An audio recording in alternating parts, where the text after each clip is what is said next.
Ce matin, j'étais avec ma jeune voisine qui était complètement effrayée, un peu comme nous tous. Elle me dit: «Mais c'est pas possible, que je sais pas pour qui je peux voter, je veux voter ni pour l'un ni pour l'autre, je suis perdue, j'arrive plus à les écouter».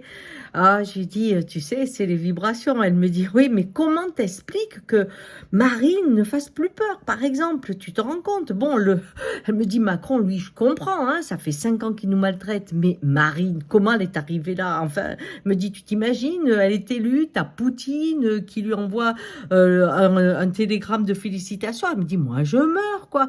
Mais l'autre, si c'est les 5 milliardaires qui lui disent bravo, on va prendre une coupe de champagne, je meurs aussi». Elle me fait: «Alors, doute, j'en peux plus, quoi». Elle me dit: «Mais qu'est-ce qui se passe quand même? Qu'est-ce qui se passe? On n'est pas aux extrêmes comme ça».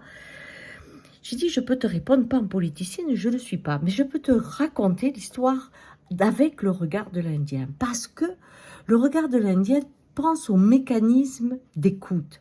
L'écoute, c'est une vibration.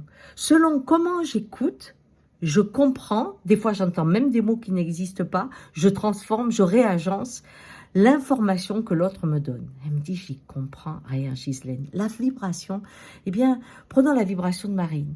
C'est quelqu'un qui a été trahi et abandonné». Je dis: «Quoi? Qu'est-ce que tu racontes?» Je dis: «Oui, quand Zemmour est arrivé, eh bien, ses piliers l'ont quitté, son père a eu un regard favorable à Zemmour, sa nièce, n'en parlons pas, elle s'est retrouvée seule, seule avec une autre équipe. Et du coup, trahi et abandonné, c'est une vibration que l'on connaît tous. Et franchement, quand tu as vécu sous le règne de Macron pendant 5 ans, la République s'est sentie souvent trahie et abandonnée. Donc, cette proximité dans l'expérience vibratoire fait que je l'écoute d'une façon plus douce. Mais de la même façon, si j'écoute Macron, je vais m'en éloigner pour beaucoup. Pourquoi? Parce que si toi, tu traverses une période où tu perds ton travail, tu as un cancer du sein, tu te retrouves, je sais pas, à la rue parce que ton mec il te quitte. Bon, ben supposons, à un moment tu craques, même si tu es un vrai guerrier. Alors que quand tu es dans le monde de Macron, il a les gilets jaunes, le Covid, la guerre, la présidence de l'Europe, une campagne présidentielle, toujours frégardon, comme on dit chez nous, et droit dans ses bottes. Il est secoué, humilié, il a eu de tout. Il continue comme si rien ne pouvait changer sa trajectoire. Donc, tu as une puissance que toi-même, tu n'as pas.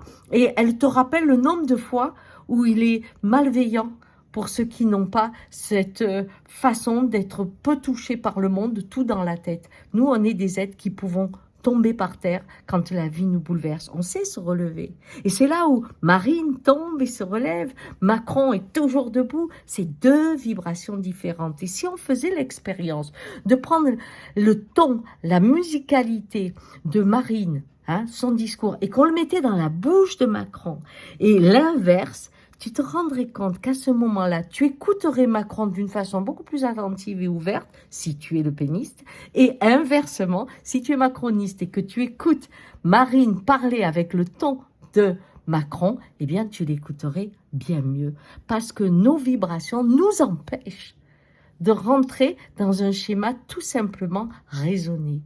Et c'est là le danger de cette époque, de ce moment, parce qu'on est perdu émotionnellement, qu'on écoute avec cette vibration d'attachement ou de répulsion, et qu'on n'est pas encore dans le moment où les mots prendront vraiment du sens et où la raison, même des fois difficile, peut retoucher le cœur. Je n'en sais rien. Pour le moment, on est perdu, toi, moi, mais c'est logique, parce qu'on est devant un abysse émotionnel qui nous fait très peur. Ciao!